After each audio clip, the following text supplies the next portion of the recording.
आप देख रहे हैं रफ्तार न्यूज चैनल, सबसे तेज सबसे आगे। हम आपको बताते चलें, डिस्ट्रिक्ट गाजियाबाद के मुरादनगर ब्लॉक में तकरीबन सभी गांवों में 15 अप्रैल को चुनाव होने हैं प्रधानी के।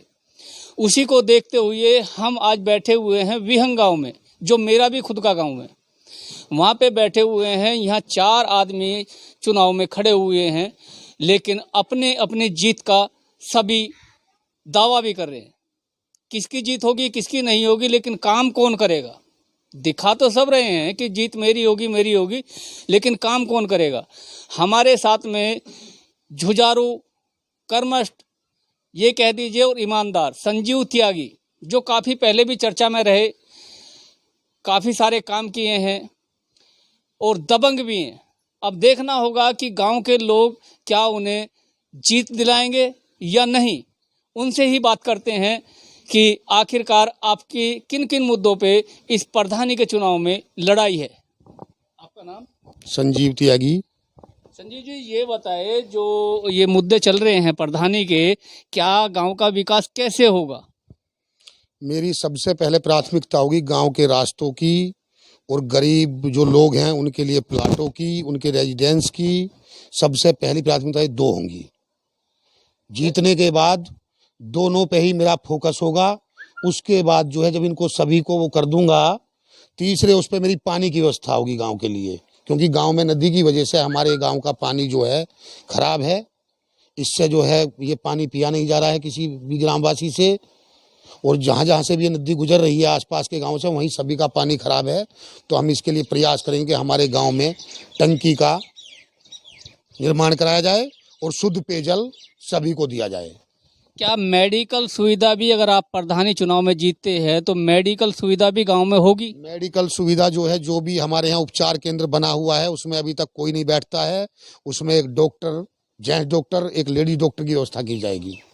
दूसरा एक सबसे बड़ा मुद्दा है, पिछले 10 साल में भींग गांव जितना पिछड़ा है, शायद ही इस एरिया में कोई गांव नहीं पिछड़ा होगा, क्योंकि 10 साल से इस गांव में कोई विकास नहीं हुआ। किसी का भवन निर्माण नहीं हुआ है, कोई गली खड़ंजे नाली का काम नहीं हुआ है, लोग परेशान हैं। तो ऐसा क्यों? अगर आप जीतते हैं तो इन जो ये मुद्दे हैं इन्हें पकड़ेंगे या नहीं? इनको पकड़ा जाएगा। असल में क्या है, क्योंकि चुनाव जो है 2 गाँवों का होता है हमारे यहाँ, और पिछली योजना जो है, पहले जो योजना गई है 5 साल पहले, उसमें जो है दूसरे गांव का प्रधान था, तो वो अपने गांव की तरफ को विकास को ज़्यादा करता है, हमारी तरफ नहीं करता है। इसी वजह से हमने अब के टिकट भरा है कि ये प्रधानी हमारे गांव में रहे, और हम अपने गांव के सभी युवा साथी, माताएं, बहनें, जो भी हमारे परिवार में, घर में जो भी हैं और गांव में, उनकी सबकी जो है हमें उनका सम्मान करने का मौका मिले, और वो हमें जो है सम्मान दें, हम उन्हें सम्मान दें। ये मेरा मुद्दा है। गांव में प्रधानी आती है, हम जीतते हैं तो सभी का सम्मान होगा, विकास भी होगा, काम भी होंगे, कोई किसी को परेशानी नहीं होगी किसी टाइम भी। जैसे बहुत से आदमी हैं गांव में, गरीब भी हैं, अमीर भी है, हर तरीके का आदमी है। कुछ आदमी जिनके मकान जर्जर की हालत में हैं और वो बनवा नहीं सकते, उनकी स्थिति इतनी नहीं है। पिछली बार प्रधान खैराजपुर गांव से थे, लेकिन उन्होंने उस पर कोई तवज्जो नहीं दी।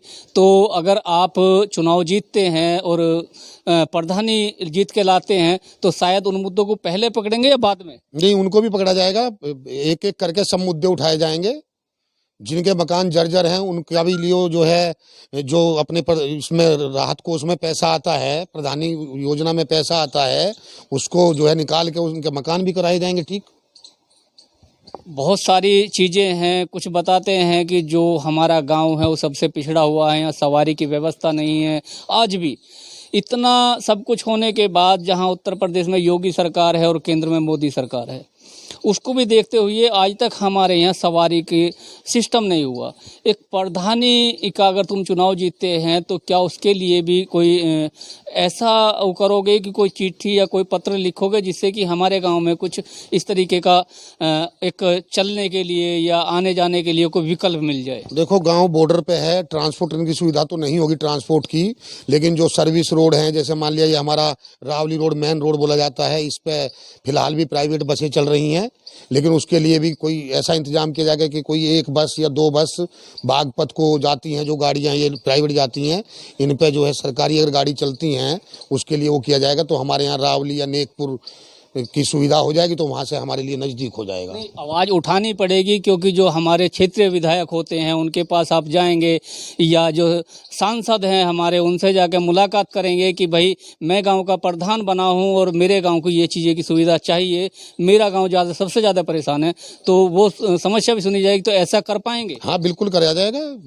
MP हो, MLA हो, जो भी है सबके पास जाया जाएगा, प्रस्ताव रखा जाएगा जी ये हमारे यहाँ सुविधा नहीं है, इस सुविधा को कराइए, गांव में परेशानी है सवारी की, तो सब किया जाएगा। जो भी है हर चीज को उठाया जाएगा, लेकिन नंबर 1, नंबर 2, नंबर 3 इस तरीके से काम किया जाएगा। रास्तों की समस्या है, सबसे मेन समस्या रास्तों की है। जो गरीब लोग हैं उनकी समस्याएं हैं, वृद्ध हैं उनकी पेंशनों का भी वो किया जाएगा। सब कुछ जो भी है उसको पूरे तरीके से किया जाएगा, सिस्टम से किया जाएगा। ये थे हमारे साथ में संजीव कुमार त्यागी, भींग गांव के ही रहने वाले हैं, और बचपन भी यहीं गुजरा है और जवानी भी यहीं गुजर रही है। अब ये चाहते हैं कि मैं अपने गांव का कुछ विकास कर सकूं। ये तो गांव की जो जनता है या गांव के जो लोग हैं, सभी भाई बहन या माताएं जो भी हैं, वो क्या करेंगे क्या नहीं करेंगे, उन्हें मत देंगे या नहीं देंगे, ये तो आने वाली 15 तारीख बताएगी। लेकिन फ़िलहाल इस चीज़ पे भी तवज्जो करनी चाहिए कि अगर एक आदमी तुम्हारे लिए खड़ा है और वो जोर लगाने की कोशिश कर रहा, तुम्हारी आवाज़ ऊपर तक बुलंद करने की कोशिश करे, तो उसे लेके आना चाहिए। गाजियाबाद से ब्यूरो रिपोर्ट।